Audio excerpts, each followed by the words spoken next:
Hello my cuties. तो आज हम देखेंगे इवैनेसेंट फील्ड के बारे में। तो आप ये जो देख रहे हैं ना, देखो ये जो है हमारा, ये है हमारा कोर एंड ये है हमारा क्लैडिंग। ठीक है।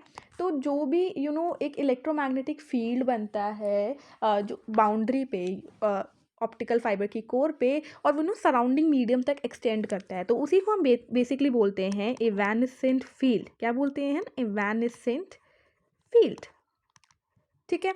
तो ये ना एक टोटल इंटरनल जो रिफ्लेक्शन होती है हमारी, यानी कि जो हमारा जो TIR होता है, जो हमारा टोटल इंटरनल रिफ्लेक्शन होता है ना, उसी का पार्ट होता है, जो कि जब अकर करता है, जब जब हमारी जो लाइट जो है जब ट्रैवल करती है ना किसी मीडियम में जिसका रिफ्रैक्टिव इंडेक्स जो है ज़्यादा होता है दैन द सराउंडिंग मीडियम, तो जो कुछ लाइट रेज होती है ना वो रिफ्लेक्ट कर जाती है एक एंगल पे जो कि ग्रेटर होता है हमारे क्रिटिकल एंगल से। ठीक है। जो इवैनेसेंट फील्ड होती है ना, it is characterized by its exponential decrease in intensity with the distance from the core surface.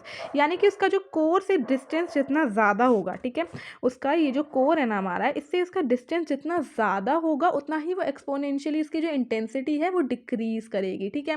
तो इवैनेसेंट फील्ड को हम काफ़ी सारे कन्फिग्रेशन के साथ यूज़ करते हैं, including the optical fibre sensors. और इसका जो बेसिक प्रिंसिपल होता है ना इवैनेसेंट फील्ड सेंसर का, वो ये होता है कि वो इंटरैक्ट करता है with the quantity to measure with the evanescent field and to obtain enough sensitivity. जो सेंसर हैं उनको एज क्लोज एज रहना पड़ेगा उनके गाइडिंग पार्ट से या फिर उसके कोर से। फॉर एग्जाम्पल एक मेथड जो है इसका ये है कि आप क्लैडिंग को रिमूव कर दो। ठीक है।